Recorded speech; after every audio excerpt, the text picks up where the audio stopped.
Hi, my name's Simon Baker. I'm the Executive Chairman of the Online Marketplaces Group. I recently chatted with Ryan Gallagher from IOVOX about how their call tracking technology is being used by classifieds and marketplaces around the world to better understand the conversion rate from the classified listings into leads. We started off by talking about what does IOVOX actually do. We're like Google Analytics for phone calls. So we track and analyze phone calls. So which marketing channel drove the call, how much you spent on that channel, what the call was about, was the call answered? In the same way that you tweak and play with your website to make sure that you're getting bang for your buck, we do the same with phone calls. Okay. And how do you do this? So we have multiple ways to do that. The prime way to do that across the industry as a whole is a number replacement. So we actually provide you with a phone number. If somebody calls that number, that customer then gets put through to you, and that allows us to record the call, transcribe the call. That's the key way we do it. We recently launched a suite of products where we can track outbound calls as well, and with no need to use phone numbers. So we can track a normal mobile call through our mobile app. If you have a PBX, which we integrate with, you can have every single one of your calls run through that. So we have a lot of customers who want to have a full visibility over not just their inbound marketing calls, but everything. So you can download the app and plug your PBX in, and all of a sudden you have your desk phone, your mobile phone, and all your inbound marketing calls in one place. So it's not only call routing, but serious analytics around those calls to allow which channels are providing the best leads, right through to understanding the types of conversations that are occurring with customers. I assume there's a degree of you can do voice analytics on the calls themselves. Is that correct? Yes. Yeah, you can do a range of things. We can do sentiment analysis. You can do a transcription of a call. You can do keyword or phrase searching. You can try and track the reason for the call. You can also track where the call came from, and behavior such as somebody clicked the link for a 2015 Range Rover and ended up buying a different color, or they bought that color, or actually didn't have that in stock, so they passed on to something else. Same with property. So you can actually get notified as the call comes in about what that call is about, so that the person who answers the call can know the language of the speaker, they can know what they're calling about, and they can also then treat that call in a more business-like manner. But equally, it's really basic stuff which is important, like knowing that it's a business call when it hits your mobile. So you have things like whispers, which can say, this is a call from work, or this is an IOVOX call, or you can use that both to market to, if you look at Zoopla, for example, in the UK, every time a call goes to the Zoopla website, when an estate agent picks up the phone, they hear this lead was brought to you by Zoopla. So that's one way to market and brand, and almost all of our customers take advantage of that. But equally, when you're receiving a call, you might want to know that it's a business call on your mobile, because you may not know. So you'll answer different if it's a private call, if it's a business call. So I will get notified as a call comes in that this is a call to my London number, and it's an IOVOX call. So I will answer it professionally. Okay. So, and what sort of customers do you have? Across what sort of industries? And then I'm sort of interested in more in the classifieds and marketplaces segment, sort of, what range of customers you have, because you are a global organization. Yeah, we're actually the only company that I'm aware of that is truly global. So we have customers everywhere. So we work with property portals, classified, hospitality, directories, automotive. We have, general things like finance, utilities, and just professionals like lawyers and doctors as well. So we work with a wide range of customers all over the world. So we have numbers live in over 65 countries, which obviously is quite a few. Okay. And in classifieds, marketplaces, what sort of customers? You mentioned Zoopla before. I know you do some stuff with, I think it's Auto Trader in the UK. What else? What other sort of classified markets do you operate in? We have customers like Immobiliare. So we've got REA in Australia. We've got Car and Classic, which is a great brand out of the UK. So we just have a very, very wide range of customers. I mean, if you look at on the market in the UK as well, so out of the top 3 property portals in the UK, we power 2 of them. So Okay. we have a lot of interesting history as well in terms of what actually happens historically, so that we can look at a trend like during the COVID thing. We know what's normal, what's not normal, because we have decades of information. So we can see that actually this is just seasonality or this is not seasonality. Okay, and so that's a good segue, right? What have you seen over the last 6 to 8 weeks as the impact of coronavirus on your customers? Has it been sort of a dramatic decrease? Have you seen some segments actually perform better than other segments? So we've seen a lot. Yeah, we've seen a lot of interesting things going on. I mean, some segments have been killed. So, and so it's different country by country as well. So if you look at segment wise, property obviously got trashed quite a bit. I mean, the property, the interesting thing to look at as well is to measure the web traffic, which dips, but it comes back up quite fast.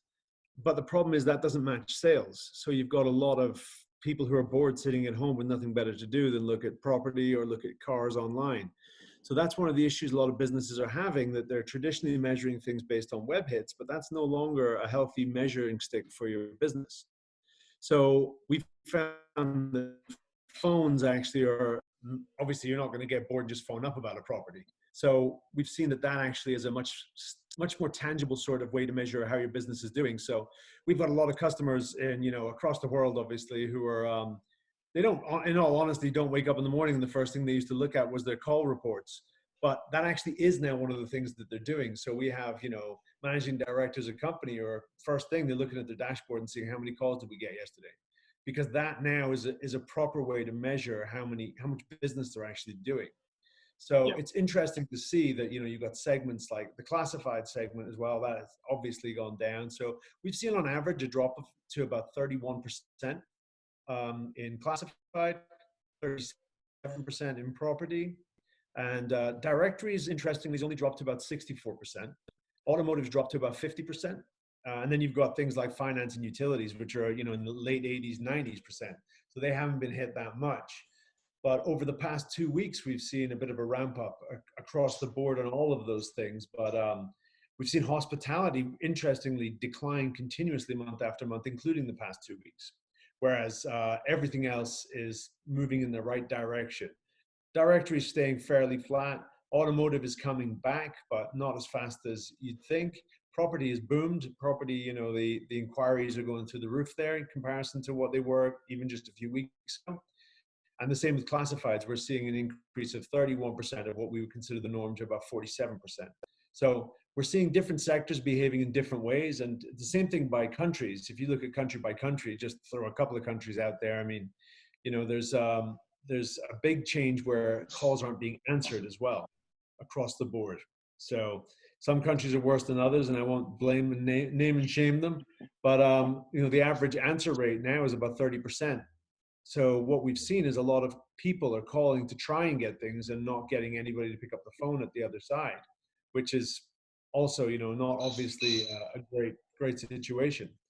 And then you've got countries which don't seem to have been impacted all that much, like Belgium. Belgium's, obviously it took a dip, but dipped down to the 80% and now back up to the 95%, which is obviously pretty significant.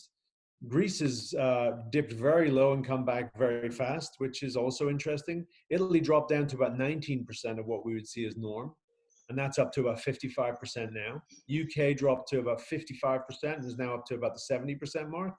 So country by country, they've been behaving differently. And one interesting trend is everybody's trying to peg it to the actual lockdown, but you can see weeks before any lockdown, the traffic started to drop off a cliff. So obviously, the lockdown had an impact, but at the actual, say 3 weeks before, you're seeing the vast majority of the damage is done then. And then the week of the lockdown and the week after, it kind of stays the same. It doesn't really drop that much more. And in fact, in some countries we've seen actually prior to the lockdown, it was worse than when the lockdown was in effect. So that's quite interesting when you think about it. So the consumers are sensing that there's a problem in the market, and they're the ones who are making the choice not to generate the leads far faster than the real estate agents or the car dealers being told that they can't actually do business and stay at home. So it's been the consumers making the decision far earlier than really the government enforcements that have come through. That's right, yeah. And if you look back, obviously there's things like tourism. So we had some people over here who couldn't get home.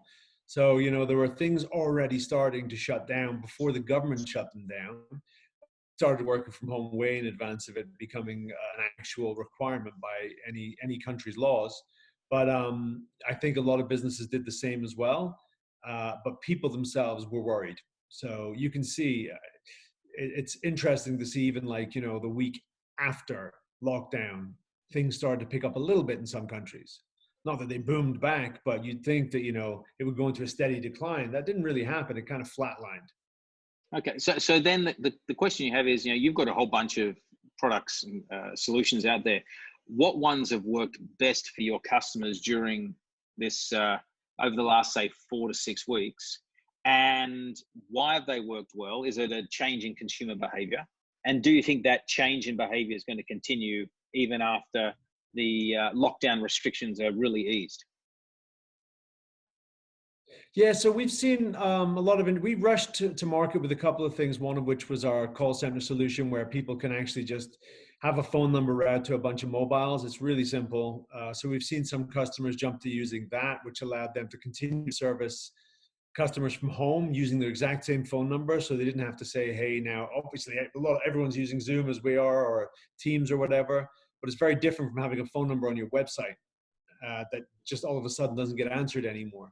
So a lot of our customers have been able to move their staff to home, and they can continue to do that without any hit to their business whatsoever by just routing that across mobile phones as if it was a call center. So we've seen some interest with stuff like that. A lot of it has been around, you know, staffing and, you know, how many calls are we getting? And the assumption initially was like, hey, there's no point in doing anything at all because no one's going to call. And then they realize that they're missing 70% of phone calls. And then we can analyze those phone calls and say, well, actually, these are legitimate business inquiries. I mean, there's a lot of property stuff happening, which you wouldn't expect at the moment. My dad actually has had more people looking at his house in the past 4 weeks. He's trying to sell a house in Florida. He's had more people looking at the past 4 weeks than he's had in the past 2 years. So it's very, very weird behavior. So we've been able to help people get ahead of that by saying, okay, this is legit. You do actually have some business inquiries, get some staff to actually answer this, because the assumption that, hey, all business is going to grind to a halt is not correct. So being able to figure out what's happening in your business and, you know, what the change really is rather than just the guess is a big factor as well. And based on what you've seen with your customers around the world, is there going to be a fundamental change in behavior? So, for example, your call routing technology, you know, mobile phones, you know, taking the number and then routing calls to the phones. Do you think that's going to be a permanent change in how people operate and work in the market, or do you think this is just a temporary blip and we'll go back to the same way we worked before? I don't think it'll ever go back to being exactly the same as it was. I think that we're going to see a significant change back to the way it was, for sure. I think a lot of people are overestimating the impact of what's going to happen. But one of the interesting things that we've seen across our customers and across our own staff is how effective people are when they work from home.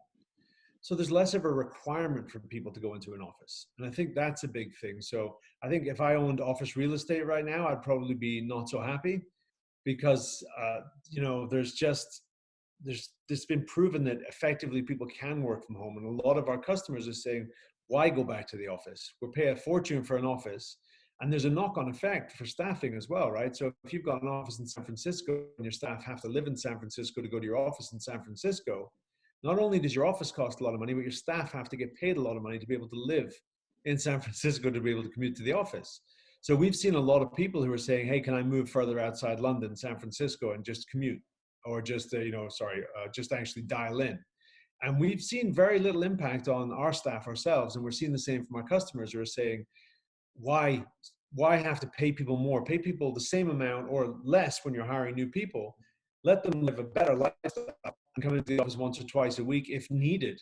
But I think that's going to be a big change. There's going to be a lot more remote workers. And I think that's good for lifestyle as well. I mean, even myself, you know, I can do weights lunchtime. I can go, you know, I've got a gym here. I can do whatever I want to do. So I don't have to worry about, you know, getting changed, having a shower. So I think that helps a lot. And the other thing is the meetings. You know, you'd have to do a lot more travel for meetings. And it was always, you know, face-to-face was a preference. And I wonder if that's going to change. I mean, I think that It will slowly come back, and there are certain things that are always going to be better face to face. But I think a lot of people will start doing things remotely more and more often. No, I think a lot of what you say is it seems to resonate with many other people I've spoken to on the same topic.